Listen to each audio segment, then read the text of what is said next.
next week, fantasypoints.com has something very special for all subscribers. I can't wait, but we're going to have to put a pin in that because this week we're bringing in somebody that not only has you thinking about thinking all things fantasy football, he may even make you sweat some bullets when he's not going full tilt. We have one of the best and smartest fantasy football analysts on the block.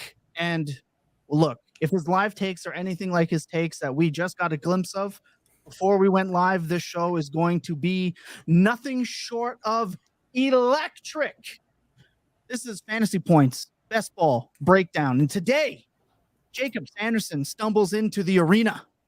Let's get locked in.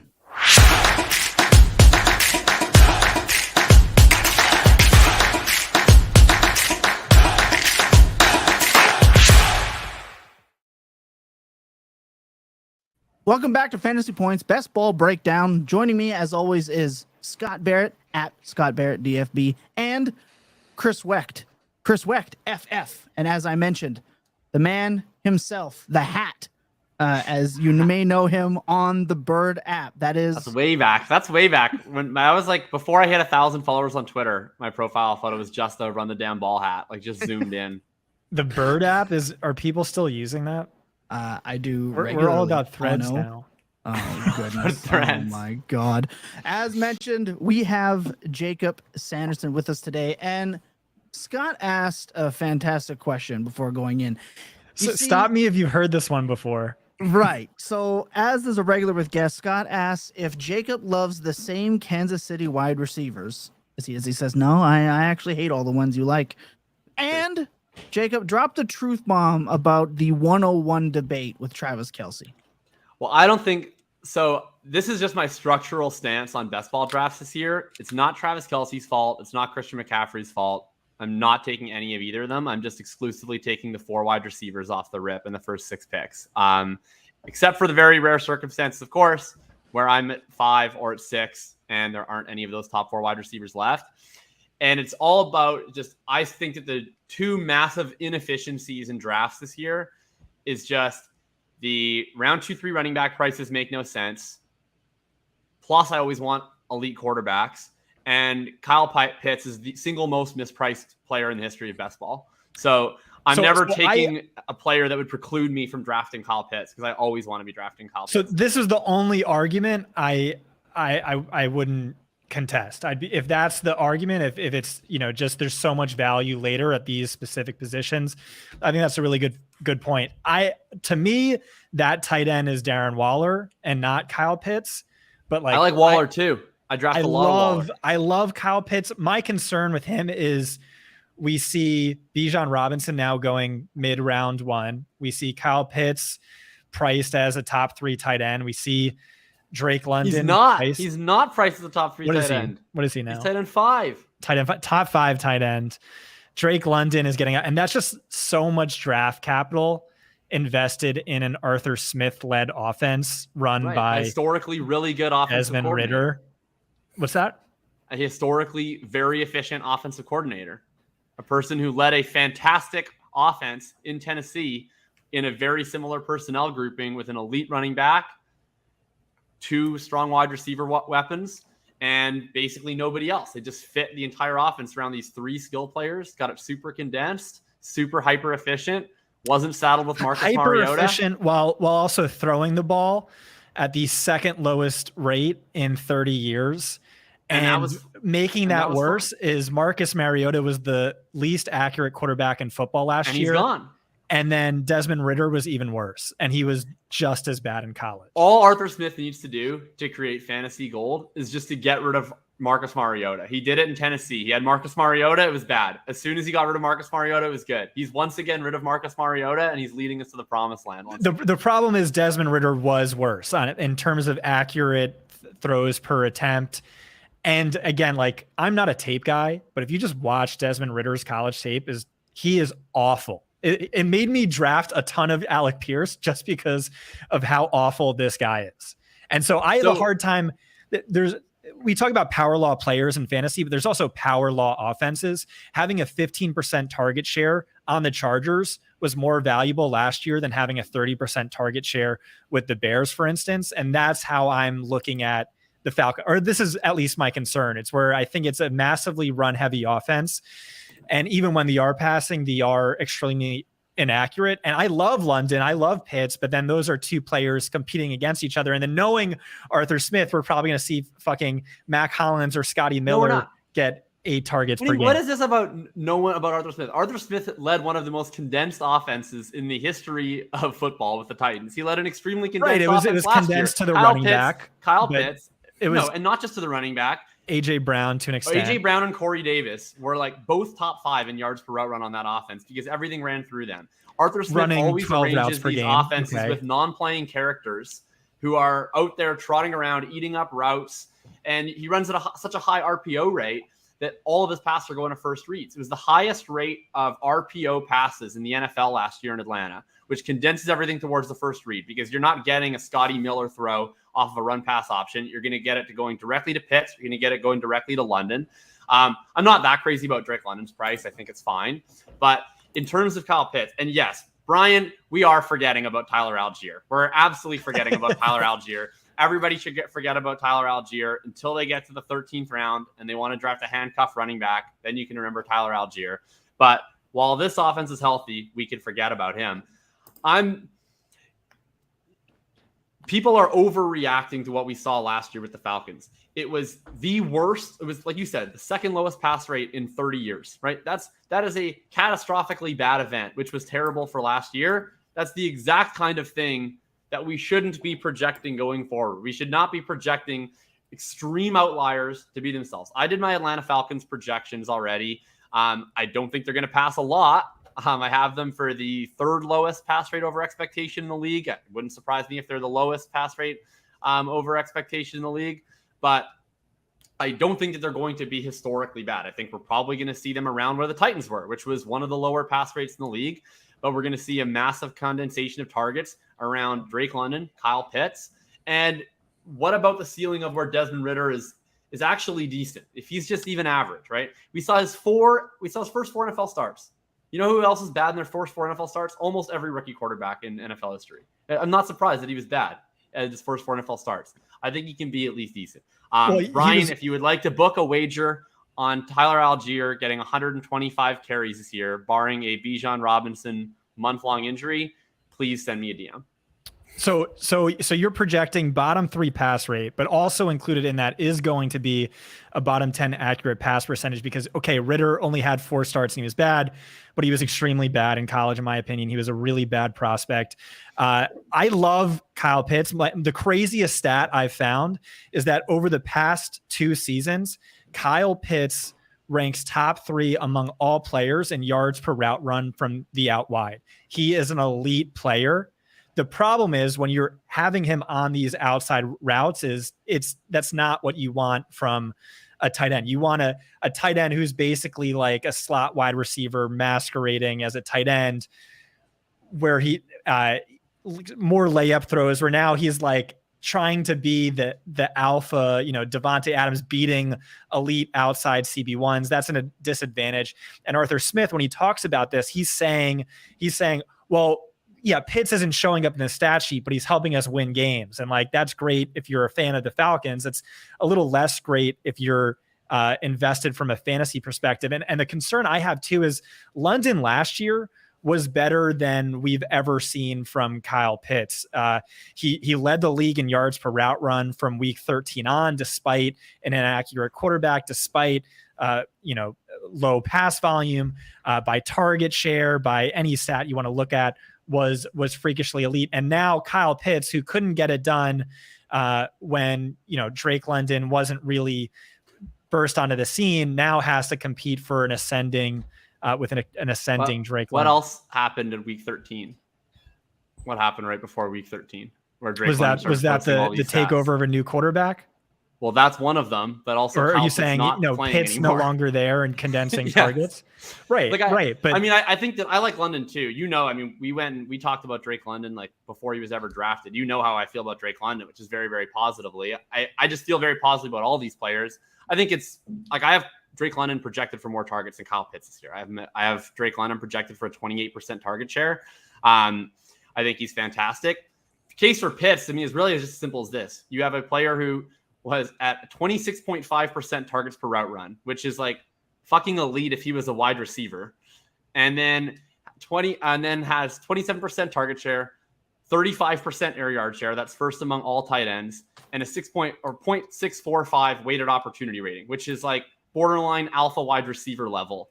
And he plays tight end. So you get basically a DK Metcalf level stat line, and he plays tight end. And then you get to draft him at the 6-7 turn. I just think it's all upside from there. Like, it's barring catastrophic events, him being a massive failure at that price tag would stun me. And him being an absolutely insane home run smash would not shock me in the slightest, in the sense that this is a guy that was going at the early third last year. He posted better peripheral numbers almost across the board last year than he did the year prior. And all we saw was the downside case of this offense that we should have probably already known existed. But I don't think that the overall bet has changed that much 2022 to 2023, except that we get a just insanely lower price tag where he's going 2 rounds below the wide receiver on his team that he was posting fairly comparable stats to until he got injured. So I'm not going to continue this debate. I'll instead argue in your favor. Over his last 8 games, including the game he left early due to injury, he had a 30.4% target share. That ranked behind only Devontae Adams and Cooper Kupp. I said last year, and obviously it was wrong, is like he legitimately has, if Calvin Johnson were a tight end type upside that just absolutely breaks fantasy, especially tournament style leagues such as this. One concern is that Kyle Pitts is not yet at full speed. I haven't heard anything regarding his health. That is some concern, but also related to that, and the upside argument is that when I was doing my annual post-draft presser review, I heard Arthur Smith say that Pitts was actually going through some things, as a quote, something along that he was dealing with some things as early as like week 5. So if you want to look at inefficiency, that might have played a role. I'll also say that I really like Darren Waller's price too. I think he's another one of the most mispriced players in the draft. So I agree with you on that. But that's part of why I don't really want, I'm so excited to have the privilege of clicking Kyle Pitts or Darren Waller or George Kittle in round 6 or 7. Yeah, I'm not with you on Kittle, but it deeply saddens me when I see a 1 underneath my tight end hole. I find it hard to believe that you're not in on Kittle with how much you're in on Brock Purdy being like one of your last picks in every draft. It was his least efficient season since his rookie year. Target share of just like 15% when all of the other receivers were healthy. I don't know. No, that's fair. I feel that. Getting up there in age, lots of injuries. I feel that it's just like you can't mention him in the same breath as Waller and Pitts, in my opinion. No, and he's substantially more expensive than them. So I don't take as much Kittle, but that's crazy. But I'm way over the market on. I mean, Pitts I think is my second most drafted player, behind only King Nico Collins. And then Darren Waller. Oh, God, Nico Collins. Also one of my most drafted players. When John Mechie's clearly the best wide receiver on the team. Oh, no. I also draft a lot of Mechie. I mean, I'm coming for the Woods people. Those people are the true detriments to society. But oh, my goodness. We're going to take a second when we come back.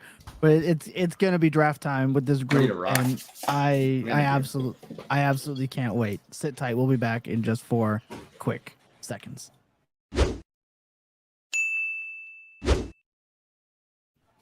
This draft is just such a treat for me because there's nothing more fun than getting to debate with Jakob Sanderson, who I respect so much. Like you said, one of the sharpest minds in the industry.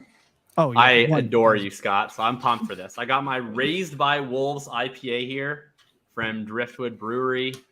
I'm pumped to avoid taking Justin Ross in about 48 minutes. Oh my goodness. Look, I have before I tell Chris to hit the button. Wait, what league is this? Are we doing a typical league or are we getting weird here? We're doing a BBM, right? Yeah, we're doing Basketball Mania 4.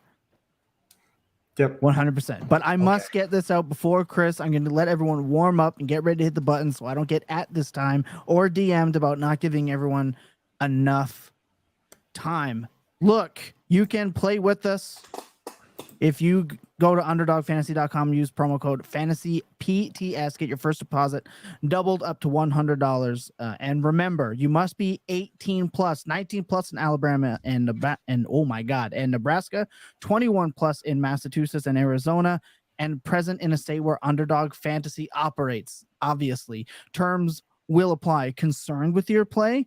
And not just from a draft pick perspective, call 1-800-GAMBLER or visit www.ncpgambling.org. In Arizona, call 1-800-NEXT-STEP. In New York, call 1-877-8-HOPE-NEW York. In Tennessee, call 1-800-889-9789 because Fantasy Points cares. Okay, Chris, are you ready to hit the button? We're already in You here. We're did still hit the waiting for button. people. I said before Chris hits the button. I know. We're I- just that listening intro just got me fired up. I don't think we've had an intro that good yet. And I mean that between Jacob and Scott, I was like, there's like 5 stats I want to dig into now just from that conversation. That's fair. He does that. It's my name, Brian. Yeah, it was on the last it is at Jakob Sanderson. Rewind the stream like 3 minutes. It'll be right there. You will see it. Dan Brown RPO is taking London and Pitts to the moon. It's possible. We're drafting we got the the- 2. Yeah, we got the 102. Jacob, do you have 102? You said you take the first 4 wide receivers every time, but is it the order that their ADP says they are, or do you mix? Or are you different than the order? So I actually take my personal order isn't necessarily the order that it says they are, but I usually just take them in the order. So I used to go Jefferson, Chase, Hill, Cup, and then once Cup flipped Hill, now I go Jefferson, Chase, Cup, Hill.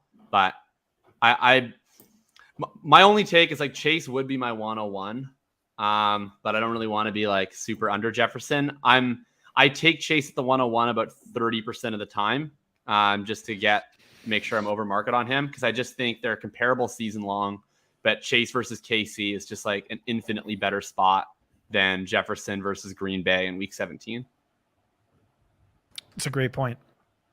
I just Like if you're playing Anywhere DFS, in right? there for you, If we're playing within the top DFS the 4? last week, sorry. Is there a tier anywhere for you within the top 4 wide receivers? Not really, honestly. Like I think Jefferson and Chase are just safer. Like there's no age risk. I think Chase is the safest of them all because he's the only one who I think he has by far the safest quarterback, right? And then he has the best game environment Week 17 too. Like that's, to me, it just comes down to I'm opening up a DFS lineup Week 17, and if Chase and Jefferson were the same price, I guarantee you Chase is 3 times as owned in that contest, playing versus Kansas City versus Jefferson playing versus Green Bay. So it's just hard for me to justify Jefferson, but I don't want like 0% either. So my ideal scenario is that I have like 5% Jefferson, 12% Chase, like the 1% of the time he falls to pick 3. And then I'm like solid 12 to 13 each on Hill and Cup because I'm just deferring McCaffrey and Kelsey. But I like pick at 3 all the time. So I currently have like 17% Cooper Cup. I just get an insane amount of 3s. Why Cup over Hill? Just because he's flipped him in ADP. I used to always take Hill, and then when the legal stuff came, then I just started to take Cup. But I want to have about equal to both. Are you strongly Hill over Cup? So I've been saying this the whole time is like all 4 wide receivers are exactly the same to me. The only differentiation, like why I'm deferring to ADP with the top 2, is just concerns over the health regarding Matthew Stafford and Tua Tagovailoa. Yep. But if you promise me full health for all 4 quarterbacks, like they're all just exactly the same to me. Maybe even I could see myself liking Cup or Tyreek over them. Tyreek I think he's the best wide receiver in the game. He's been so dependable and rock steady. He was awesome last year. He outscored Jefferson only in games with Tua, and then Cup outscored Jefferson last year, and then by fantasy points per game. The year before that, it was the most ever. So, yeah. I mean, I'm like pumped to be really overweight on Cup. Like, I don't have the stones to take him over Chase or Jefferson, but like he could see like like a legitimately insane target share. Like he completely dominated targets next to Woods and then OBJ in that season, and he's playing with Van Jefferson and a puka shell necklace this year. Like it's absolutely ridiculous. And the crazy thing is it just like worked. It's like all you're doing is just like Right. force feeding the ball to Cup. Everyone knows it's going to Cup, and he's still just making insane plays. Yeah, you could have like a 40% target share. Like I could see unworldly things with him. Yeah, what do you do with the 2-3 turns, Chris? Yeah. Scott? What are your go-to folks down at this turn? Like, are you taking a lot of the quarterbacks, or are you on the running backs, or are you like you said, it's the running backs, wide receivers? Like you said, it's the running backs. Yeah, I'd like to get one of. I mean, I don't usually see JT fall all the way this far, but one of JT, Pollard, Jacobs, Stevenson would probably be my fourth of that group. Yeah, I mean, that obviously any chance that I have to draft Tony Pollard just deeply excites me. So I'm currently sitting on a 26% Tony Pollard right now. The man who single-handedly won the war was Jakob Sanderson. Oh, did he just go? So do we want to take Jacobs or Stevenson, or do you grab Devontae Smith and hope one of them comes back to you? You could take Mahomes with Chase. Yeah, I would probably... Personally, I'd take Mahomes because I like Brees more than Stevenson and Jacobs, but that's up to you guys. I'm fine. I mean, that sets us up nicely for a Kadarius Justin Ross stack, so I'm on board with that. Oh my god! Well, how long did we make it? One of them, max 21. This is I'm gonna treat you like a DFS optimizer. Max 1, Justin Ross, Kadarius Toney. All right. So then you get max 1 of Sky, and I don't know. I don't know. Who do you like besides? Do you like the rookie? I actively target Sky and MVS. We're on the clock. Can we take Jacobs, please? We're on the clock. All right, we can take Jacobs, sure. Thanks. So are you worried at all about when you take Chase or even Higgins for that matter, like always having him with Mahomes? How often are you doing that? Like what if the Bengals, Burrow tears his ACL or something and the Bengals just suck, and now all your Chiefs teams always have Chase or Higgins or something? So I don't really take T. Higgins that often. Nice. I agree. I do take obviously a lot of Chase. I don't know offhand, but if I were to guess, I'm probably about 1/3 Chase teams with Burrow, 1/3 Chase teams with Mahomes, and 1/3 Chase teams with neither. That's like kind of where I want it to be. I think that's probably where I am, but that's kind of like where I'll check in closer to the end of August to make sure that that's accurate. And then Higgins, like I very rarely ever do Chase and Higgins. Like I think I have 1 or 2 of those. If I do it, it would only be Higgins at the 302, where I love letting Higgins, like if I have the 211, I love letting Higgins fall, because if the guy at the 212 takes Higgins, then he's blocked out for Burrow anyway, because I could just take him right before him. I'll sometimes take Higgins 302 if I want to get Burrow, just because that's a little bit of a death sentence on getting Burrow if you let Higgins fall there. But I'm also sometimes just fine not having Burrow. I just think T. Higgins is a really poor pick at ADP personally. So it's not the investing too much into one offense, like taking Tyreek and Waddle. It's just Higgins you're not really on this year. It is kind of that. Like I guess what I would say is Higgins is a really bad pick, I think, if Chase is healthy, right? Like the way that I think Higgins becomes not a bad pick is Jamar Chase gets injured or has like a bad year. So taking Chase with Higgins, I think you're running super thin on your round 2 pick being a positive value selection. It can work out. Like if you do the Chase with Higgins and Burrow and you manage to advance that team, then it's super fun because you get to ping pong those weeks back and forth and get the low owned guy the next week. But I doubt that Chase plus Higgins plus Burrow will be a positive advance rate scenario. So then, I mean, one concern though is like, what if Chase is who we think he's going to be, like a generational talent who has his best year ever this year, but then in week 17, inexplicably, Higgins has the sort of Evans game week 17 last year, and Chase has the Godwin game, because we saw that too in their rookie season. They would kind of just like rotate mega spike weeks. Yeah. I mean, that's the fun of having both, right? Is you get that ping pong effect. So that's why I do it on occasion. It's probably my least favorite of the early wide receiver, same team pairings: AJ Brown, Devontae Smith, Tyreek, and Waddle. Just because those offenses are a little bit more condensed. The Bengals spread the ball a little bit more, not a ton, but Boyd is involved a decent amount. Even their tight ends have been involved at times, and enough Well, and more Waddle's than those. more like Waddle's more explosive in that like Waddle has those games where like, you know, it's like 10.6 expected fantasy points and 28 real fantasy points. Like Higgins is less that, right? Like he can be explosive in terms of down the field, but he's not really creating those quick scores on the yak plays quite as frequently as Waddle. So I think Waddle can kind of get his without threatening Hill's usage a lot. And then I just think Smith is like a very different archetype of player. Like Higgins and Waddle, we're talking about sort of 19 to 21% target share guys versus Smith, who's like a 27% target share guy. Like that's like a different category to me. And I view that tier break. Like I view Higgins almost in his own tier. Like I think he's clearly better than Metcalf and Ridley and Debo, but clearly worse than Smith.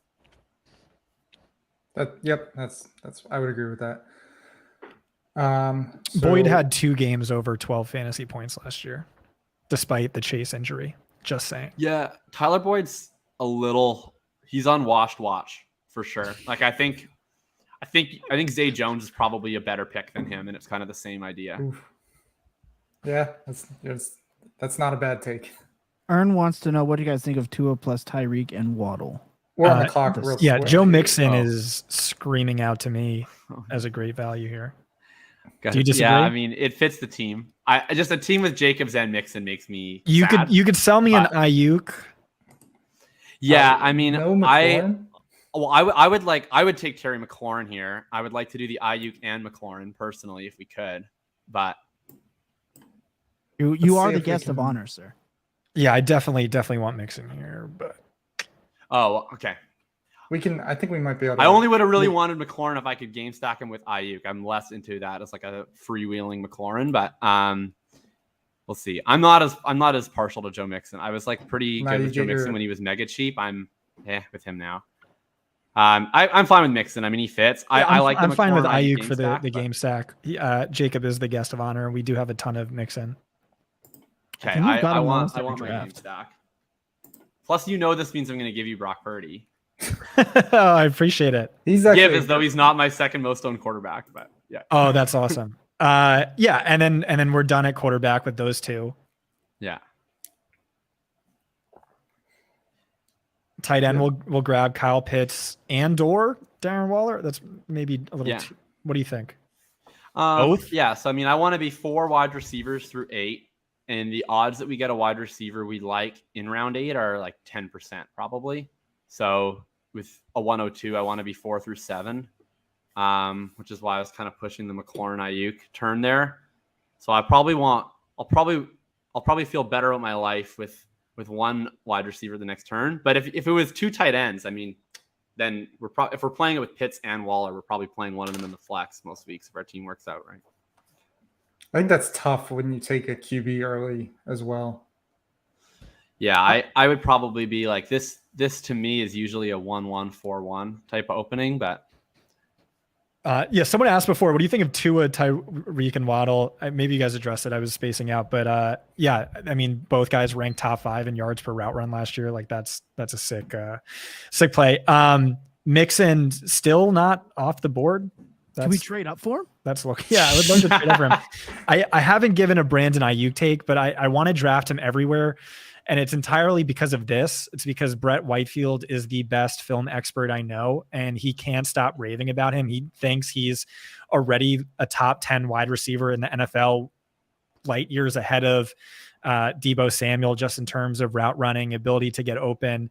And he's convinced that he's going to have a mega breakout this year. So just Brett has never done me wrong when he's given a take that strongly. So yeah, this might be our first Ayuk share, but yeah, really like him. I have a ton of him. Been drafting a little less as his price has risen, but I'm definitely very into Ayuk this year. I mean, if you're betting on Purdy to be good, Ayuk is the most normal of their weapons, right? So he's the one who's I think does the best in an offense that's the most conventional and most effective. Like Debo and Kittle and CMC are a little bit more like we need to manufacture offense. But if the offense is running as it should, like that's going to be more deep ins, more deep posts, more of those traditional routes that, hopefully Brock Purdy is going to be able to throw. And like my best ball portfolio structurally is going to be making a bet on Purdy. And I think if I'm making a bet on Purdy, I want to make a bet on Ayuk more than any of the other San Francisco 49ers. I really want Brock Purdy's ADP to rise because I don't want to draft him because I think he's overall bad, but he's so cheap that I think he's a great value. I really don't agree think with it you. matters at all if he's bad. Just the margin of safety and throwing to that receiving core in a Kyle Shanahan coached offense, it just like he's gonna hit 16 fantasy points in like all of his games -2 and just like have the highest floor and occasional spike weeks. And yeah, I mean, I agree with you that Purdy is bad, but do you want Tony here real quick while we're on the clock? So I would say we could do Tony, and then the other option would be if we wanted to do Akers and Waller, but I'm fine with Tony. Yeah, I'd like Tony here. Already. This is the most light we've been on running back in quite some time, I think. But I'm cool with it. I'm keeping a firm hand on our max one at the running back position here. I'm not an Akers guy, but you can sell me on it. Either. I love Waller. I like Gabe Davis this year. Where are you at on Gabe Davis? I take him mostly on Allen teams.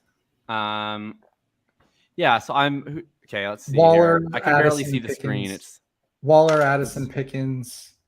I mean, my pick would be Darren Waller here in most circumstances, but I'm fine with Addison. I'd be fine with Pacheco or Montgomery if you wanted to run. Yeah, I'd really like Waller here. I mean, it just feels like we're so good. We're stacked at wide receiver. We have a quarterback with power law upside. We have a tight end with power law upside.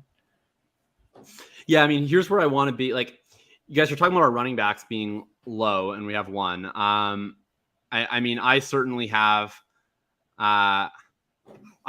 typically at one running back at the stage of the draft, maybe two if I'm drafting out of this 2-hole. Mostly because, like, I mean, you guys have drafted, I'm sure, enough out of the front side of the draft to know that the 8-9 turn is like an absolute graveyard, right? Like, there's none of those wide receivers to me are viable. Right. And then it's like, are you drafting Anthony Richardson or Dak?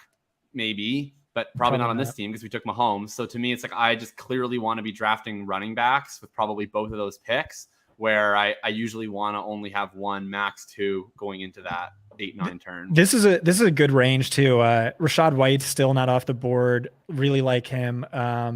Isaiah Pacheco is still not off the board. I think like a 2016 LeGarrette Blount is like vaguely within the range of outcomes. Oh, James Conner, I think, is like easily one of the best values at the position. Isaiah Pacheco is just Miles Sanders in a good offense, but people want to draft Miles Sanders first. I think part of that is supposedly Miles Sanders is going to catch 60 passes this year. He has the 0.28 yards per route run. Yeah, he can't. He did it as a rookie under the same running back coach, which right? Is because Miles Sanders, who didn't catch passes in college, didn't catch passes in year 2, 3, or 4. Surely the 1 year out of all of the data that we have on Miles Sanders is the one with signal. I don't know. His price doesn't make any sense to me. I don't really understand. Like the running back economy is so depressed. Every running back seems like a good value, and I still don't think Miles Sanders is a good value. I don't think we have any of him this year, but I mean, Rashad Penny. I don't think we've talked enough about Rashad Penny, but that's really one of my guys. I was talking to Jake Tribby about it earlier today, where it was just like, I want to tweet out how much I love Rashad Penny, but every time I do, I'm going to get a million messages that are just like, but Scott, his bones are made of overripe bananas. Oh, but Scott, he's going to spontaneously combust in week 2 after having 150 yards on 13 carries the week before. It's like, yes, that's going to happen. But if it doesn't, does the 500K guaranteed cut risk like scare you at all? Like 1%? It just seems like 0%. Howie being smart, and we know he's smart at everything except for drafting wide receivers. He's not. I agree with you guys. Like, I don't think he's getting cut. I've been like kind of relaxing at like a 10 to 12% Penny, just in case things go south, that I'm not like my whole season isn't destroyed. But if we get into August, like it's one of those things. Like I have a few things like in my note to self app where it's like, if we get like a confirmation that's like Penny looks like the early down and goal line guy, his roster spot is secure, all I'm going to do is open up 10 different tabs and draft 10 best ball teams at the same time and draft Penny on all of them. Like I'm so ready to go. I've just been a little bit cautious about already having 25-30% just based on that contract. To me, it's like Sirianni is one of these coaches who likes a committee with his running backs in clearly defined roles. And then there's Kenneth Gainwell in the scat back plus role, which is also DeAndre Swift. So it seems like they're kind of competing against each other. And then who gets the Miles Sanders role? You have to think Rashad Penny, who like ranks best all time in career yards per carry, is like the favorite so long as he's healthy. And then if not, who is it? Trey Sermon? Like seriously? No, and so to me, that's what I'm seeing. But I guess you really. Oh, I agree with you. Like yeah, it's just the contract stuff, and then the fact that he's coming off that injury that's like scares me a little bit. But I agree. Like if Rashad Penny is out on the field looking like Rashad Penny, he's just gonna look way better than these other two goofballs that they have that are not very good at the things that Rashad Penny is one of the best in the world at. Can you just click on running back really quick? I don't love his price, but I think I do want at least some amount of Swift too, because he could also just like bury you if he does get most of the work there.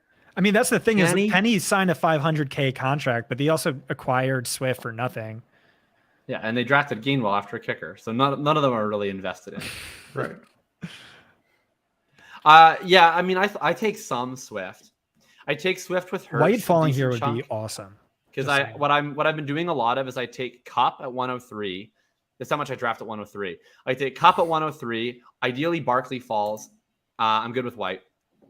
Then if not, sometimes Olave falls. You get Saints Rams week 16. You get Giants Rams week 17. Then I take Hurts 13 because I like to have Hurts with someone like a Cup where Hurts can outscore Stafford by a ton, even in a Cup ceiling game. Then I bring it back with Waller in the 7th, and I don't have my Smith or my Brown to go with Hurts, so I'll stack him sometimes with Swift because I like Waller more than Goddard. That's by like Charlie with the whiteboard, but that's usually where I draft the most. No, all that makes sense to me. I complain all the time on the show about, people getting too into the weeds on micro edges, but everything you said there makes like perfect. Oh my God, are we going to get Bateman here? That's what I'm going to not if we get Bateman. Yes! All right. Why? Fired up. Why? Why are we pumped about Rashad Bateman? Why? Yeah. We get one of the most efficient wide receivers in the NFL last year on a small who also had a 60% route share and was very clearly the team's wide receiver 3. And they just drafted one in round 1 on a tight end centric offense with an inaccurate quarterback. You draft Kadarius Toney. He's and you're going to complain about the route share of Rashad Bateman? I'm from the future. He finishes as wide receiver 7. That's the greatest wide argument receiver who wears 7 on the ball. You're disqualified from ever complaining about a. There are 2 first-round wide receivers from the same draft class, and you're out here standing for Kadarius Bateman Toney can't stay healthy. Complaining about Come Rashad on, Bateman's road share. Oh, wait a minute. This is cap, right? He is a way worse rapper than Kadarius Toney. I know that. That's probably true. Yeah. Oh my God. Unironically, the best rapper on an NFL team ever is probably Cole Beasley. That's not saying much, granted, but Le'Veon Bell, not good. Kadarius, not good. Throwing shade at I am super into Bateman though. I don't have his offhand. I want to say is 2.39 correct for his yards per route run. That's like off the dome. It might be off by a decimal. It was really high last year. I think it ranked like 13th. But he did have like a 60% route share, which is like the thing everyone keeps glossing over. Like he wasn't a full-time player in those games. There was no full-time wide receiver last year on the Ravens because their offensive coordinator is an absolute moron. And now he doesn't was on the team anymore. That's true. Patrick Ricard was their wide receiver. Right. But they also signed OBJ. They also drafted a round 1 wide receiver. Like it doesn't seem like they're too excited or Lamar is exactly. Called him. Yeah, wide receiver 1. Well, and I'm just looking at this like OBJ. I mean, I think there's like you can make an individual case for OBJ if you want to, like in a vacuum for him. I don't think that's like egregious. I'm less out on him than a lot of the fantasy industry. But if you want to make a case for Zay or Bateman, it's very easy to dismiss OBJ. Like you can just say like this guy's old and has tore his ACL twice and is not going to be a factor. Like you can. How many times did yourself on that Bateman quite tear it? His ACL, I think 0. I don't know. Yeah, so I remember week 2 last year. Bateman had 7 targets, over 100 yards and a score, like all of that coming on this one play where he just like broke free from the entire defense. And I just had no idea. Like half my DFS lineups that week. I had no idea like, he had those wheels. And I was just like, oh, damn, I am screwed. I full faded Bateman and then just he disappeared. But yeah, I just pulled up Snapshare. It was 66%, 61%, 62%. And then, a bunch of injuries. But yeah, that's just not what you want to see from a wide receiver one. To your credit, could just be Greg Roman being Greg Roman. That's exactly I was very like middling of the road on Bateman last year. Like I had sold basically all my Bateman dynasty shares because I didn't think he was very impressive as a rookie, and he was getting a lot of inflated price based on priors. But this, like, I don't think that last year was a negative for me. Like the snap share was bad, sure, but like I was pumped to see the efficiency from him. Like I didn't know that he had that in him coming off his first year, like 0.23 targets per out run, 2.3 yards per out run. That was really impressive to me. He's still in an ambiguous offense. He's in an offense with a real offensive coordinator now. I think they're going to pass more. And he's way cheaper. That's the big thing. Like, again, like I don't think it's like the opposite of what I said about Miles Sanders. All the wide receivers are bad values, but I think Rashad Bateman's a really strong value. I'm pumped about, I'll take him ahead of ADP. Like I have him ranked way ahead of ADP. So getting a guy that I'm targeting in the 9th is like crazy to me. Cause that's usually like Cortland Sutton, Juju. What are we now? 1-2-5-1. So we can kind of go wherever we want to go here. Yeah. What teams do we have? We have so Elijah Mitchell would be correlated, right? Yep, would be correlated. Nobody else really in this range. Is A-Chain gone? He's gone. Yeah. Is it too early for Justin Ross? Yes. It's always too early for Justin. Yeah, you're sorry. You're at max 1. We took Tony. Oh, and Penny just went. Unfortunately, Sky Moore is off the board. That would have been nice. But Mitchell, McKinnon is correlated. I mean, Jet. Baby. I don't like McKinnon this year very Neither much, do which is I know really. off brand for me. I'm like McKinnon guy, but I like Elijah Mitchell here a lot. Yeah, I think Mitchell definitely makes sense. And I mean, I could be talked into Firemouth this far past ADP too. I think he's a solid pick, and that's a major value.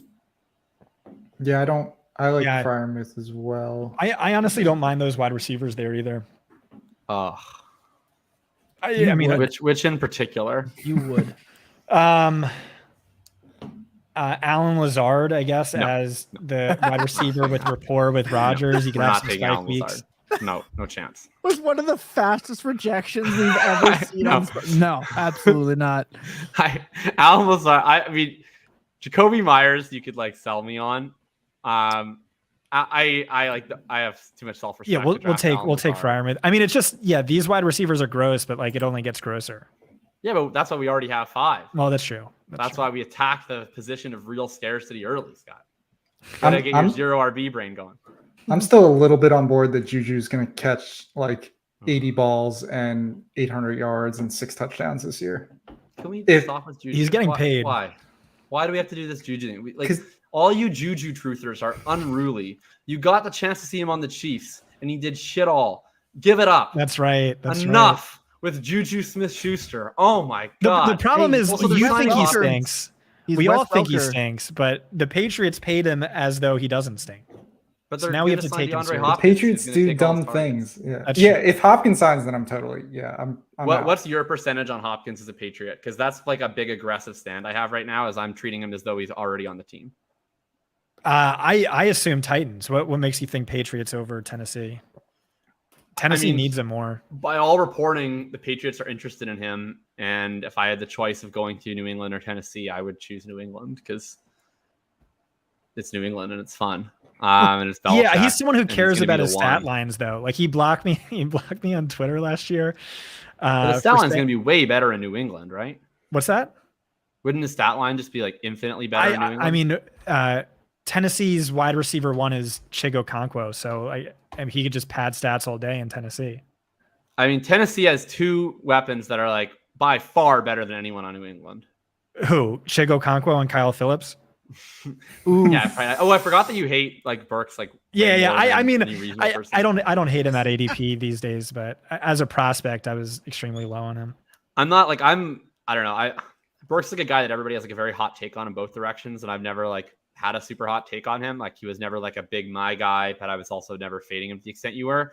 I've kind of always been middling on Burks. I still am middling on Burks, but I mean he's more interesting to me than anyone on New England. And mostly, I mean New England's just going to pass more, I think, than what Titans are doing. And like Will Levis is atrocious. So I guess if they sign Hop, maybe that means we don't see Levis, but the Will Levis projection that I did, I started with the NFC South and the AFC South, and it was one of the meanest projections I've ever given a quarterback was for the 8 games that I put Will Levis in. 8 games? I don't think we see Levis unless Tannehill gets hurt. Yeah, I think that's right. I will say though, I will say, a pretty bad team. Tennessee did try to trade up for him in round 1 and just couldn't get a deal done. They liked him a lot. I mean, what do you think the record is after 9 games? I mean, we fucking do this every single year, and it's always 4 wins over whatever you say. And okay, but they under-hit last year, right? Like finally, hit last year. Because Tannehill got hurt. Yeah, well, they had Henry Dobbs and Willis playing quarterback by the Henry end of the missed year. 1 meaningless game. He didn't really get hurt. But Tannehill, They gave him like a little. Well, he They got hurt gave before Henry a in the little over rest seed. against Dallas in the game that didn't matter because they had the real game the next week. Yeah, they almost made the playoffs with Malik Willis and Dobbs. But they went Playing 7-10, right? Like that's what they're going to be in it. They're going to be in it. They're not going to. All these fucking nerds, doing deep dives into offensive lines when like really you just like interview any Titans player, and they're just like, I will die for Mike Vrabel. I will cut my dick off for a victory. They died for 7 wins last year. Congrats, Titans. Their roster got worse. Hope it was worth it to all the dead Tennessee Titans being stripped off of was it Nissan Field? I don't even know what it is anymore. It's like one of the like lamest looking fields. Their grass is so bad to look at. Every time it's on my screen, I get upset. I have no stance here at this pick. I Thielen, but Mooney. Mooney No. and Gallup We're not pretty doing big Adam Thielen. values. You want to scroll down? I was going to make a Rasheed Rice case, but I guess Scott there was Let's take that him the there. correlation for sure. Alec Pierce for the correlation, and I just straight up like him better than the rest of these wide receivers. That's fine with me. I do like him better than these guys. There's no running backs. I like Roshan a little bit. I do, but we could probably get him at the next pick. Yeah, like I only take Gallup in stacks. I only take Adam Thielen if AI takes control of my body. He's Somebody's just drafting Adam Thielen. he's dust, but he's just gonna get a ton of balls. Like Why? Bryce, Why? because he's Bryce Young with a savvy veteran who is smart and gritty and all those other things. And Jerome Roshan Ford's not a Wentz, terrible shoot. pick. Yeah. I actually like Jerome Ford here. What do you think? I'm fine with Ford. I'm probably fine with like Foreman. Singletary a I'm little fine bit with better. Gainwell. I'm fine with Singletary. Any of those top 4 running backs.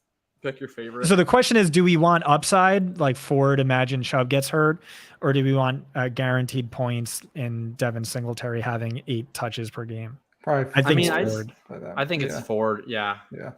I like Foreman more than Singletary too. Foreman is I'm having a hard time getting much of him. I think I like Herbert better, is like a super efficient runner. There's just zero upside to the Bears, in my opinion.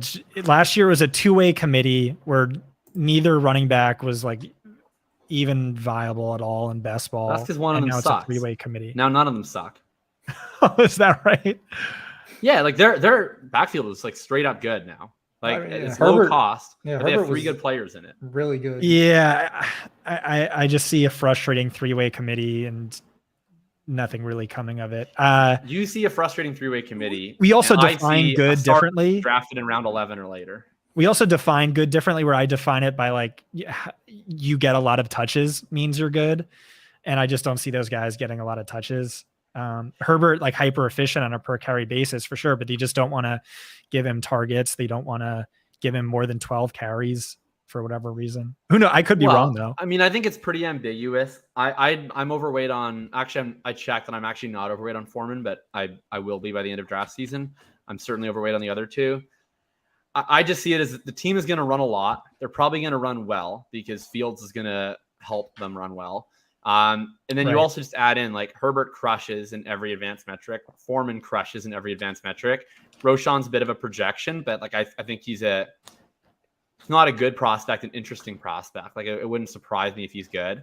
And they all kind of serve different roles. Like Herbert going to be super efficient, going to be, he's going to be a really explosive option. Foreman, really reliable, early down, goal line type of guy. And then I think Roschon probably comes in, plays the pass downs from day one. And if it stays like that the whole season, then, I still think it can kind of work out in best ball, where especially Herbert and Foreman are going to have their spike weeks when they break off a touchdown. But because the cost is so low.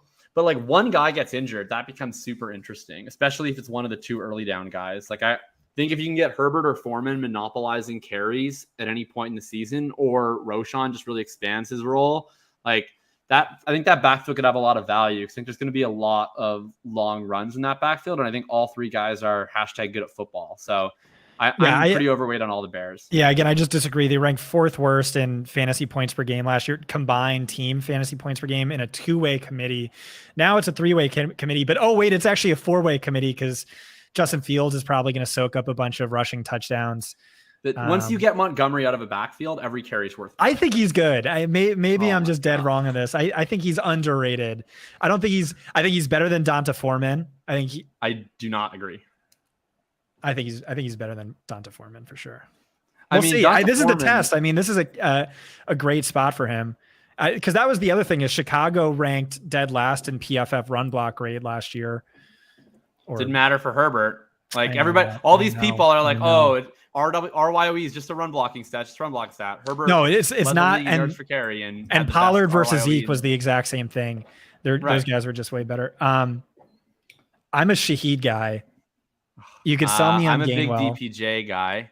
That's a weird thing to say out loud. Like I'm not, but I am in the context of a best ball tournament. Okay. And I'm pretty into Gainwell because I just always want to bet against DeAndre Swift. I like Gainwell more than the 2 wide receivers. Okay. What's our finishing build today? It's probably a 2-6-8-2. Yeah. Do we have, is Purdy gone, or when do we have to take Purdy? Yeah, he went. So that's... Oh shit. So is this a Sam Howell team now, or what's our other options? Kenny Pickett? Oh, it could be a Jones is Garoppolo fine. team too. I'm not worried at all. We don't have a Patriot though. Tannehill's fucking fine as a worst case scenario. Let me just make my quick case for Rashid Shaheed. Okay, go for it. Top rookie wide receiver seasons by yards per route run. Martavis Bryant, OBJ, AJ Brown, Justin Jefferson, Rashid Shaheed, Jamar Chase, Chris Olave, Percy Harvin, Hakeem Nicks, outproduced Chris Olave down the stretch, led all NFL players in catches, gaining 20, 25, 30, 35, 40, 45, 50 yards, big play upside, great for best ball tournaments. We can take DPJ though. This will be your call. I'm fine with, if you want to do, no, I've taken a lot of my guys. If you want to take Rashid Shaheed, fine. My only thing with it is 18% targets per route run, small sample of routes. Oh, exactly. But I'm just saying that bull case argument you can craft at this ADP. I think it's warranted for the format. Yeah, I'm fine with Shaheed. And I mean, kind of similar to what I said about OBJ when we're talking about the Ravens. Like, I'm very okay making a Michael Thomas argument for Michael Thomas. But if you want to make an argument for any other Saint, it's very easy to tell yourself how Michael Thomas is a non-factor. I like Michael Thomas. It's just the upside argument for a style draft. But I think it's John Mechie was both there, ways, right? Like I think it's like if you we want to draft taken Michael Mechie. Thomas, oh my go God. all in. So that was my first fuck up. I missed Mechie Mechie there. I'm interested in hearing your John Mechie take. I have been over market on Mechie. Almost everyone else I've encountered has like laughed at me for being for taking Mechie. What's your take on him? Because like I didn't know anybody had strong positive feelings about John Mechie at any point in his life. So it was just early March. I'm in Houston, was listening to Lance Zierlein, who said, he's connected to the Mechie camp and he is 100% already back to full health. He's blowing the minds of all of the trainers. He's ready to go. Team loves him. And it just goes back to that prospect profile where it was a lot better than I expected if you adjusted for the number of injuries he had in college and a few other things. So I really liked him. And it's just, I think Nico Collins is just a guy. I think Tank. Why do we think this about Nico Collins? Didn't like him as a prospect. The one thing he was good at is contested catches, which to me isn't super meaningful. Talking upside, talking floor, it's really Mechie standing out to me, a starter in 2 wide receiver sets who also, can be really good as a PPR cheat code in the slot. That's just here's my Collins case, because I have to preach the good word of Nico Collins on every podcast that I appear on. It's interesting because I've never been like a big Nico guy individually, and I'm kind of shocked at how he became so far and away my most drafted player this year. But I wrote this piece on guys that I was really targeting, and I said before, like, there's basically 2 versions of wide receiver sleeper candidate that people get all up into, right? There's like the Kadarius Toney branch, where it's like he didn't run that many routes, but look at his per route stats and everything. And then there's like hey, there's nobody on this depth chart, and this guy's the number one, like the Alan Lazard of last year branch of sleeper wide receiver. And Nico Collins is kind of both, and nobody cares. 2022, he posts 22.4% target per route run, 1.68 yards per route run, 19% target share, 31% air yard share. Across the board, every single one of those metrics was either dead even with Brandon Cooks or was better than Brandon Cooks.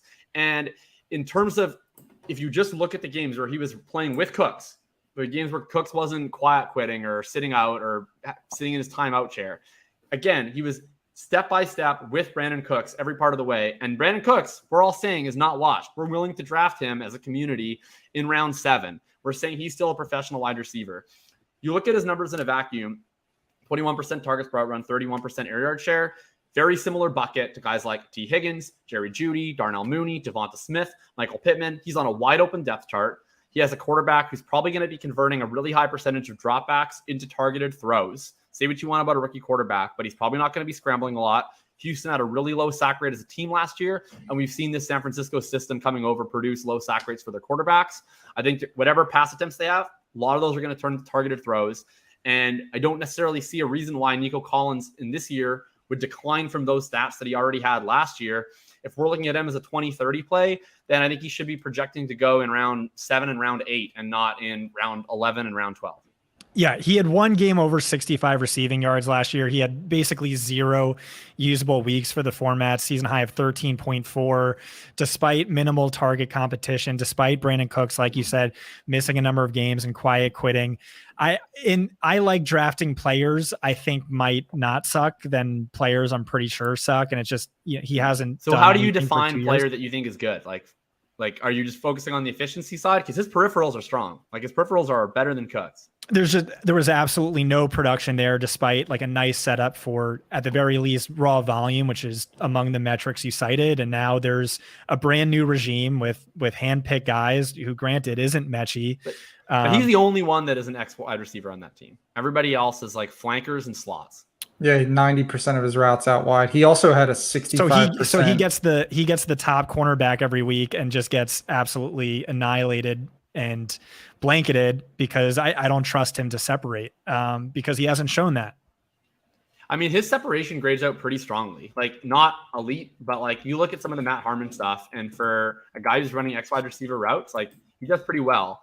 I don't think he's a great talent, but like, to me, Nico Collins is the exact kind of player that the fantasy industry normally hypes up to the point of like vastly overdrafting. Like, he's, in terms of a big guy who is in a great spot and who's young, like 64th percentile versus man, 74th percentile separation versus press for Matt Harmon. Okay, who do we want? Yeah, definitely want Howell. Next pick, Devontae Parker is a little interesting. I guess not if DeAndre Hopkins goes there. Just looking for guaranteed targets. God, I thought you liked like fun players. I thought that was your thing. Like, you By the way, like good players. No and you're standing disrespect for to Thielen, Devontae Parker, and Juju. I mean, we're just looking for guaranteed targets. I assume if you could do better. How about Corey Davis? If you want to do Devontae Parker, but Corey better. Davis. No. Gone. Okay. We could do the ghost of how many Giants Leonard receivers Fournette. are available? Hyatt. Can you give me any Giant wide receiver? No, Hyatt. no, because there's One 7 Giant and we don't receiver know in who's every draft. starting. Wandale. We Yeah, have Shepard's not I like terrible. Slayton a lot. I'm fine with Wandale. I'm fine with Hyatt. I like any Giant wide receiver. we can avoid we don't need him to be. I like, would if really he- rather not draft a Giants wide receiver because there's 7 of them and we don't know who's starting. But oh well, too late. Screw me. By the way, Nico was someone who was really suspect by my separation charting, which is really just contested targets versus total targets. And he did have a high quality quarterback in college, at least supposedly. So how many picks do we have left? just one. Oof. What's our split right now? We're 1, 2, 5, 8, 2. So we need. Yeah. We could probably go either way. Can you Go click either on way. running back? There's been a running back we've been forgetting. And I have no CH? idea who it is. No, keeps no, not Pure CH. strong? You. Hey, if you Dwayne want your McBride, Patriot- possibly. Can you keep scrolling down? Yeah, I don't know. Scroll all the way up. You just. I'm Who just are you saying, looking for? I'll search for it. I have no idea. Dwayne McBride, I guess, would be the best of that. Can you click on wide receiver then? Are you like, where do you stand on Lenny? Like, if you're talking about power law distribution, like, isn't it just Lenny in every draft? I guess you're right. I think there's a chance he doesn't sign, and I guess it doesn't really matter. What about you like Kyle Phillips, right, Chris? I don't hate that. I do like Phillips. What do we need more? I feel like we Running need a back, running right? back more. Running Yeah. back more. All right, for Ned, and just like hopefully he signs somewhere, even if it's mid-season, get some touches, falls into. I'm the fine end with zone. any of these running backs. Like, I'm fine with. Are you There's out on? tons of running. I really like CH this year as just literally the most free running back pick and the best offense in the NFL. And Pacheco is maybe okay, and McKinnon is clearly not a guy they want to use a ton in season. Yeah, I mean, we have a Mahomes team, and we don't have McKinnon or Pacheco. So I think if we have the chance to draft CH, we should. The other guy I would make a case for is Travion Williams. Yep, I'm fine with that as well. But I have like a bunch of guys that I like in my like. I just kind of have like 3% of all these guys. Yeah. I dabble a little bit in the Keontae Ingram business. I have a little bit of Izzy Abanikanda. Zamir little White's a bit guy I draft a little bit. Yeah, not on this team with Jacobs. Not on this but team. Yeah. No. I actually, everybody like keep your puke bucket nearby, but I draft a little bit of Zach Moss. Are we What sure about he's Ronald the guy? Jones? Though, Is that who I was over- thinking of? Where does Ronald Jones go? I'm Well, wouldn't we just take being Malik dead Davis? serious here. into the sun. That's fine. Hopefully. We can be serious, but then shouldn't we just take Malik Davis? I mean, we could do that. Like Rojo just seems as like he's like a.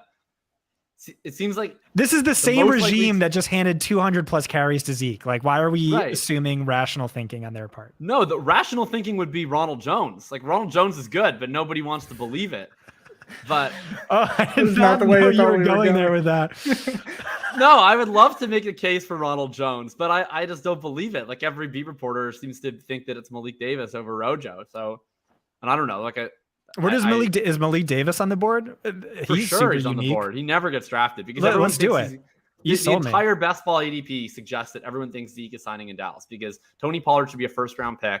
And if Zeke wasn't signing in Dallas, then Malik Davis and Ronald Jones would both go in like round 15, 16. Got a point. I'm fine with Malik Davis. And I agree with you on CH, which is like, I do like Malik Davis on this specific team because I love drafting the bet against the running back that teams with these players would typically have. So like coming out of the 2-hole, you're going to see a lot of Pollard on other teams with Chase and Mahomes. And so being able to directly leverage against a Tony Pollard scenario, I think is fun.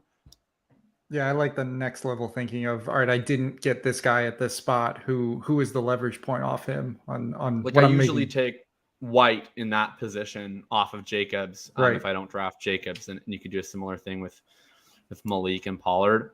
Do you think they're going to sign Zeke, Scott? Like, are you going to break my heart, or not that I think it even So I will matters that say much. this. I was listening to a podcast with Bucky Brooks, who said he's well connected to the Dallas front office.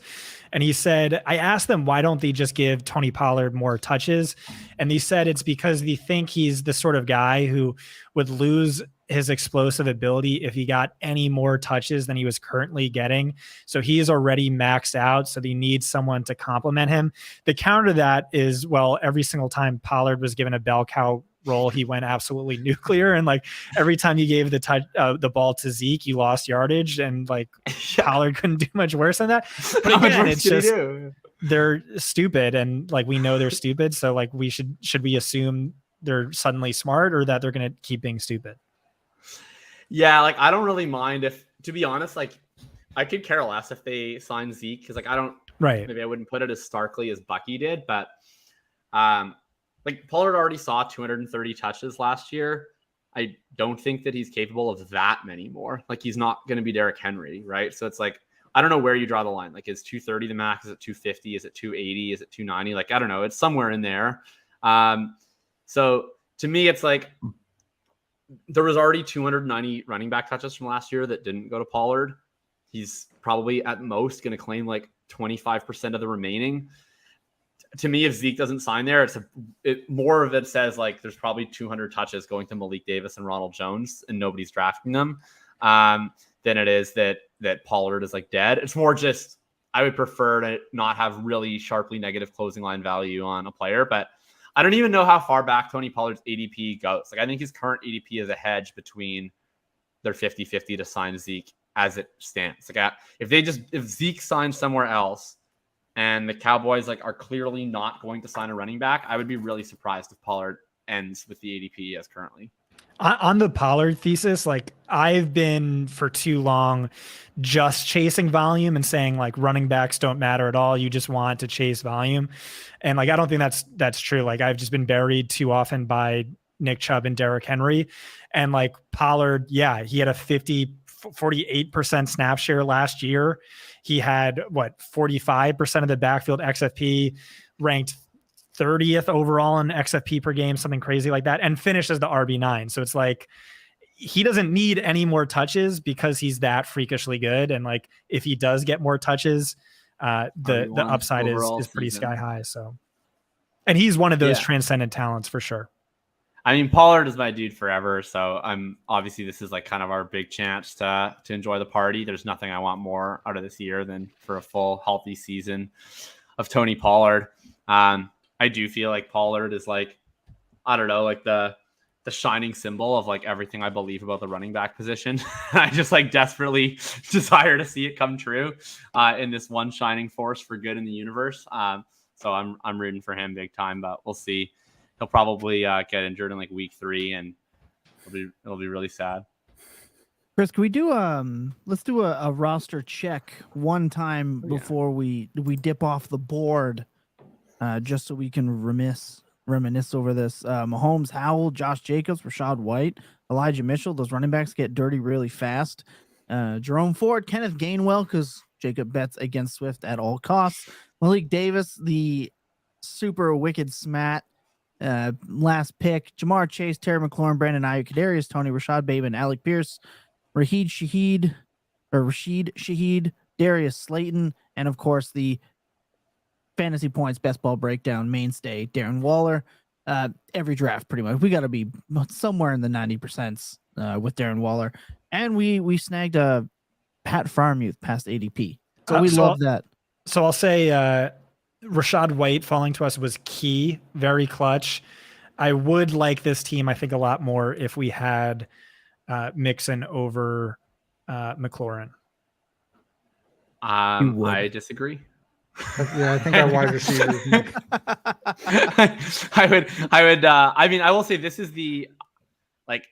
We have I a think- wide receiver 1 in Jamar Chase. We have a wide receiver 1 in Kadarius Toney. We have a wide Oh receiver my 2 in Brandon God. Ayuk and a wide receiver 3 in I'll Terry put it this McLaurin. way: us taking McLaurin over Mixon is why I didn't fight you about Kadarius Toney. All right, Like, that's I fair. felt All right, comfortable all right. enough Then- about our wide receivers through our first 3 wide receivers that I was like, okay, we can give him Toney. I mean, I actually really like this team. Yeah, same. I draft, like I said, all the time in the top 4. Like I feel as though it's like, are you supposed to have 33% in the top 4? I've probably had, and specifically at like the 2 and the 3 is probably like 25% of my drafts, just those 2 slots. I don't know that I've ever had an 8-9 turn of Rashad White and Rashad Bateman, the Rashad squared turn. That was an insane ADP value to get that cumulatively. I'm not really We also have targeting Rashad Rashid White and a almost ton. took Rashad. Right. We took 2 Rashads and a Rashid. No, my Is there goodness. any other ones right? That's everybody, right? That's Rashad Penny with an S. We missed. Wait, did we take Penny too? Oh no, we got No, three. we just almost missed did. it. He went Oh my right god, that would have been before sick. We us, could too. have had 3 Rashads and a Rashid. Yeah, The he all went one Rashad pick. team. We had to go Did way Mitchell better than every the time. All More team last year. oh my The god. All That's- More team is an all-time bad time. I drafted one team for sure, and in an FFPC tournament that had Rondale Moore, DJ Moore, and Elijah Moore. And believe it or not, that team actually made like a decent chunk of money because we had on like every other pick. That was my best team last year. Just those fine folks were not assistants. When less is more. When more is Yeah. less. Yeah. It was like every pick that we made for the first 7 rounds that wasn't named Moore was an absolute smash. But every time we dipped back to the Moore well, it went deeply off course. Love that. But no, Look, this we're gonna team fucks. I For sure. I love it. Take a quick second. We come back. We're going to get you guys out of here to enjoy the rest of your evening. Sit tight.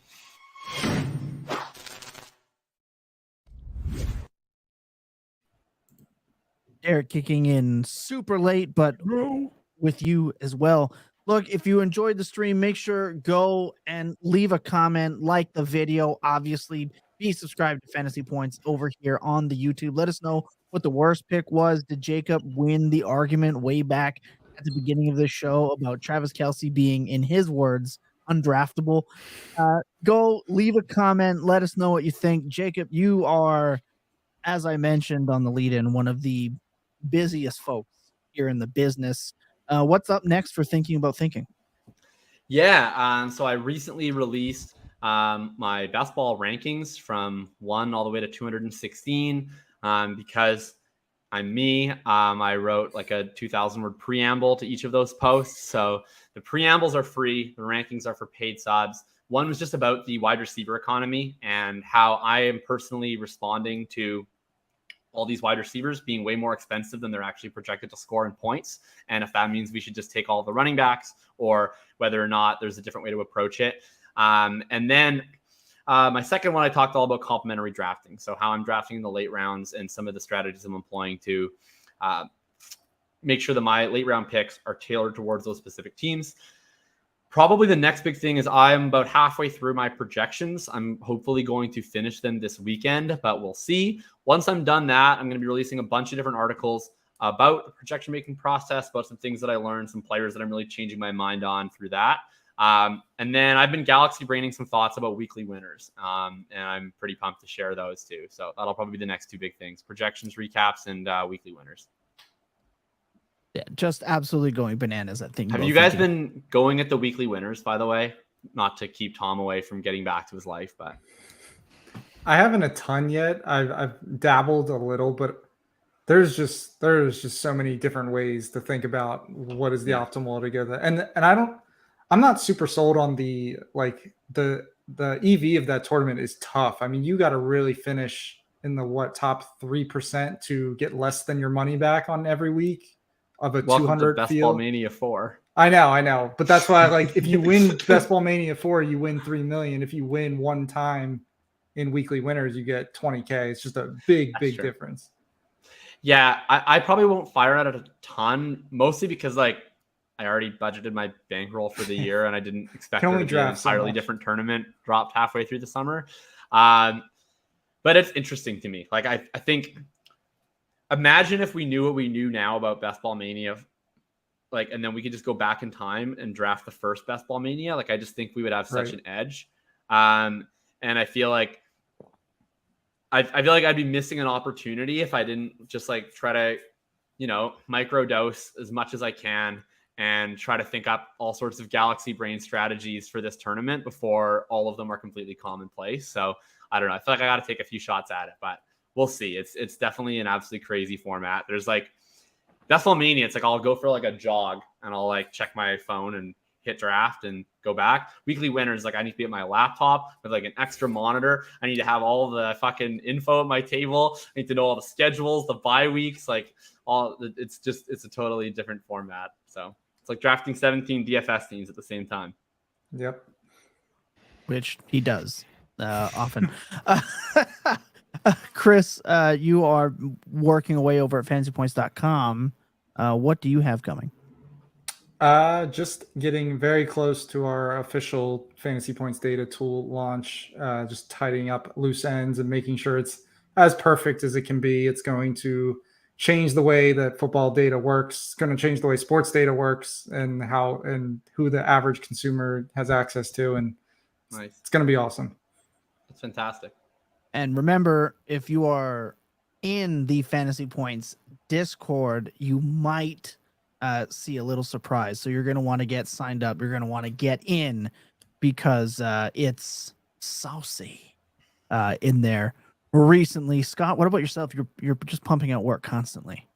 Yeah, so I basically put out a draft guide every year, and it's like in 3 parts. Part 1 is just read upside. Part 1 is the wide receivers. Part 2 is the wide receivers. Part 1 is read upside wins championships from 2021 or whenever I put that out. Part 2 is anatomy of a league winner that's coming out next week. It's basically just like a 300 level college course on how to be a fantasy football genius. And then part 3 is my guys or my draft plan, which is just gives you all the answers for all the people who don't want to read. That will be out probably at the end of this month. So be on the lookout for all that. Is Nico Collins your cover boy? Probably not. I'll put in the request for that. That'll be is Justin Ross your cover boy? That makes sense. Kadarius could be. Kadarius could be. Waller could be.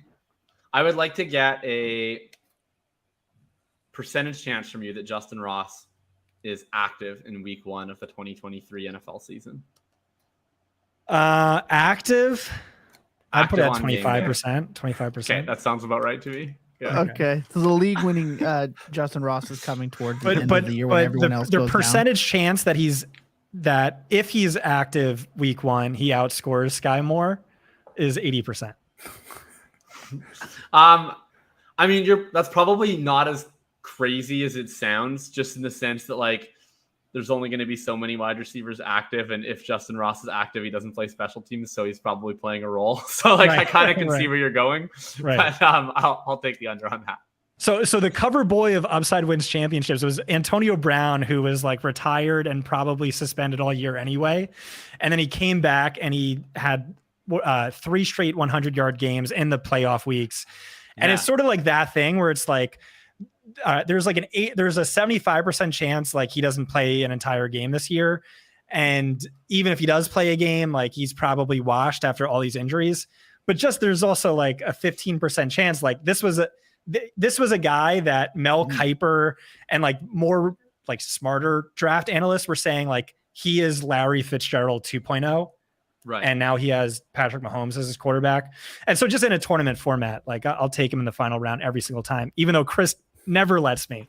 One at every 10 drafts. I do understand that Tom is desperately trying to end this show, but I get the chance to talk to Scott live. He's not allowed to have a life. I thought we'd been over this. Yeah, I've signed my life away to Scott.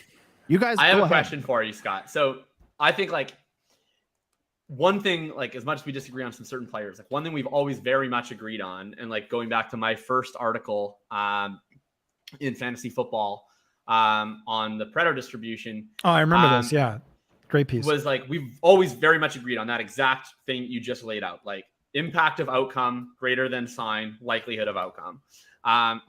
And my question is like, do you think we're approaching the breaking point on that as a community where like, I think it was a very useful heuristic 2-3 years ago to be like, is there a player who like who has a greater impact of outcome than likelihood of outcome because they're either a rookie or they're injured or they're suspended or they're under criminal investigation or like any one of these negative externalities that like would cause someone to be depressed in their price outside of their football ability or their projection. And I think like if your answer was just always to click yes and click draft on that player archetype, like across the board, I just think you're always winning on net 3 years ago. And like now we live in like the Trey Lance era where it was like he was a round 1-2 startup pick before ever playing an NFL game. And like we live in the Anthony Richardson era where he's like the 102 of rookie drafts. And if you ask anybody why they like Anthony Richardson, they're like, on the off chance he's good, this guy will score a lot of fantasy points. Like, do you think that it still applies where we can derive the same edge or even an edge from just like always betting on these players with the more impactful tail? Or do you think that we actually have to be right a lot more in 2023 fantasy football? No, I think there's still like a ton of value in that. Like just last year, my highest owned player was Justin Fields. And I told everyone that he was going to be my highest owned player. And I got mocked because like, dude, he stinks. He was horrible last year. Had a ton of, Ramondre, Kenneth Walker, I don't know, some other guys. Deshaun Watson was like free in drafts. Like that did not hit. He sucked ass, but like he shouldn't have been free in drafts. And like the same thing this year, like unironically think Darren Waller and Kadarius Toney are two guys among several who I think can absolutely break leagues. Where do you think Toney's ADP would have been 2 years ago? Because I think it would have been like round 12, round 13. Like, because like this is the guy where like, yeah, because like I think Toney is like egregiously priced, but I'm still taking him. Like simple like rule of how I play fantasy football is I will never have less than 8% of a guy like Kadarius Toney. So I'm still drafting him, but I also think his price is insane. Like I think that in the majority of circumstances, he's a stone zero for your 7th round pick or your 6th round pick. But I'll still draft him. But like if he was going in like in that like Cortland Sutton-y range, like where we got Bateman today, like I would have 45% Kadarius Toney. Like it's such a stark difference where the so you do projections, right? Like you are seriously underrating some people on the Chiefs, guaranteed. Like the Chiefs are going to finish top 2 in passing yards per game this year. You're not on Kelsey. I didn't make this argument when we were having it before, but he absolutely has league-wrecking upside that no other tight end has. He finished first in VORP last year. He was basically wide receiver 5 and just spanked every other tight end, even Hawkinson, who had a great year. Brett Veach, who is like honestly an honest GM, when he traded away Alex Smith and then was interviewed 3 weeks into training camp. And he was like, you don't understand. Patrick Mahomes is the best quarterback I've ever watched play football. He is going to be breaking records this year. And then he had one of the best sophomore campaigns ever. This year, what he said is Kadarius Toney is definitely our wide receiver 1. We think he's massively underrated. We think he can do it all. He was a PPR cheat code slot guy who didn't see a lot of deep targets, but we think he has that in his game. And so it's not just like the small sample route thing to me, although there's that and the tape and a bunch of other stuff, but there is a massive opportunity there just catching passes from Patrick Mahomes. Has to be to someone. And like you could maybe they spread the ball around a ton, but if they do, it's still then Kelsey's breaks leagues at a bare minimum. And both of them can break leagues the way Tyreek and Kelsey did for years. Yeah, I totally agree with you. Like, I definitely want to be like overweight Chiefs receivers. Like this is kind of like we talked. It's funny because it's the exact opposite offense, but like the way we talked about it with Atlanta, where I was like, that was a really unlikely result last year. We shouldn't bet on unlikely results to happen 2 years in a row just because we saw it. The idea that Chiefs receiver basically went over as a strategy in 2022 was extraordinarily unlikely. Like, and it required a specific set of circumstances. It required Dusty S, JJSS, Travis Sky Kelce being to have a like bust. the best season of a tight end, like one of the best tight end seasons ever at 33. It required the most productive Chiefs wide receiver to be the first one drafted, but to also not be that productive, right? Because like if Hardman had the Juju season, it's a better season, right? Coming at his cost. It requires like Sky and MVS to like basically stone zero. And then Hardman has like he was a good pick at cost, but like whatever. He was Mecole Hardman. It wasn't like you were winning your league because of him. Like it was just, and then it required a team to decide to give the privilege of running a route on Patrick Mahomes' team to Justin Watson way too many fucking times. Like that was a privilege that was bestowed on him that he decided to not do with anything with. That's unlikely to happen again, right? Someone is probably going to hit.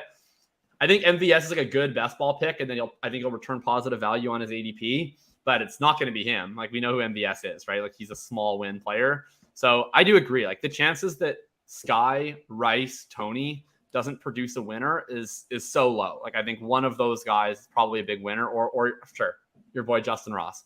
Any of those 4 players produces 0 winners. I mean, it can even produce 2 winners, right? God forbid Travis Kelce looks 34. So it's definitely interesting to me. I'm gonna be like with the field on Rice is like solely a take if like I don't believe in this player in the slightest. I think he is total but like he's playing with like the Chiefs and he's a rookie, so I guess I'll draft 8 to 10% like in stacks because why not? Sky, like I'm still just gonna martingale him and I'm gonna draft 25%, and Tony I'll take my 8% because I just think Sky and Tony have a pretty similar projection, but Sky's way cheaper and has like a way lower opportunity cost. But I think Tony's upside is through the roof. Awesome. So just real quick on Justin Ross too, is like taking a 0 in your final round pick in this format is nothing. Is like absolutely nothing. And like I said, Nico Collins basically gave you the exact same thing as Justin Ross last year. 0 startable weeks, maybe 1 startable week where he outscored the next closest guy by 3 points. And then with Kadarius, I actually think there's a floor there, especially in this best ball format. Did you know that over the last 2 seasons, Patrick Mahomes averages 13 shovel pass touchdowns per season? Oh, yeah. And it's like, who does that go to? Healthy, his floor is Mecole Hardman of the last couple of years. Above and beyond, because he's definitely more talented than Mecole Hardman. Definitely. He ran like 3 routes to the Super Bowl, right? Like this is the same guy. He scored a touchdown in the Super Bowl, but yeah. Right. Like, no, but I agree. Like his range of outcomes, like if healthy, which is like a massive qualifier because like he's never healthy. But if healthy, yeah, like he has that gadget roll on lock. He's at least going to run 10 jet sweeps and he's going to do his little motions and they're going to give him his bubble screens. Like that's a bare minimum. And he can pay off a 12th round best ball pick on that. And then if he actually gets used down the field, then yeah, I mean, it wouldn't, he could be a round 2 pick next year. But he's also a playmaker in a way that Mecole Hardman wasn't. Mecole Hardman was just a guy who caught targets from Patrick Mahomes while Tyreek Hill and Kelce were getting open at will. Like you get the ball to Kadarius Toney, he is going to make yards on his own. He's going to score touchdowns, like improbable 50-yard touchdowns, like on his own. That's absolutely going to happen. So like, I think worst case scenario is like 25% better than Mecole Hardman's best ever season. For the record, I'm way above market on Tony and Dynasty, and I'm going to be insanely like every single main event team that I draft this year, I want Kadarius Toney on it. I just think I think half PPR best ball is like the worst format for him in the sense that I mean tournament style is like the key thing for me. Yeah, I guess my thing is like if I burn a 7th round pick in the main event, it's like so survivable. Like he's probably the 4th wide receiver that I take, and then I just never use him, and then I just put somebody else into that lineup slot, and you can totally burn a 7th round pick and get away with it.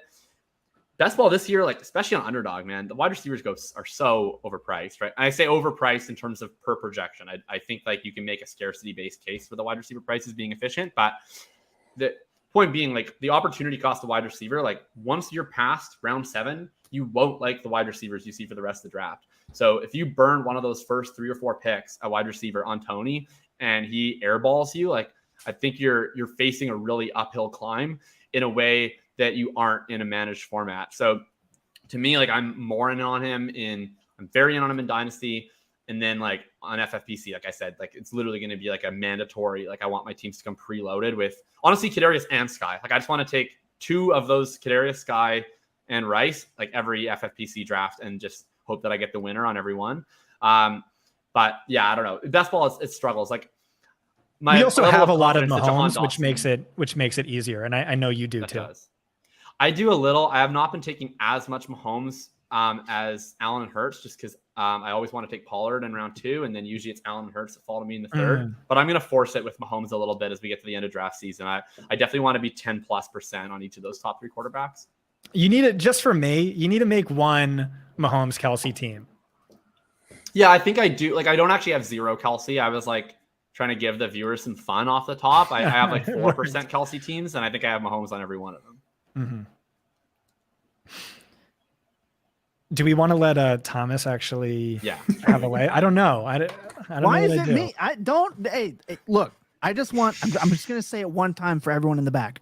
Okay, if you guys wanted more from this podcast, and these guys keep saying that Tom's trying to go and do stuff, I have no life.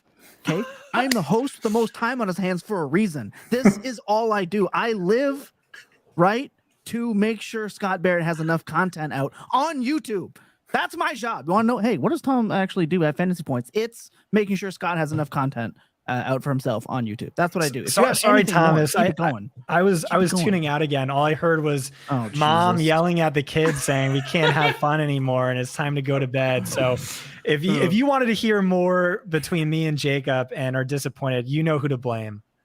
Yeah, Thanks, we'll make Mom. sure that we have we got to get Scott on the full tilt soon too, and then we'll continue this. I don't think I didn't give my rookie takes. I'm sure I got some spicy ones for you. No, we didn't have you on rookie, so we'll have you on before the season 100%. I was going to say that tomorrow night you can catch Jacob and I on the Full Tilt Dynasty podcast. And Scott, if you ever want to take a Friday, you know where to be. You can find that over at Full Tilt FFB. Anything else, gentlemen, I will not be to blame for hitting the end button.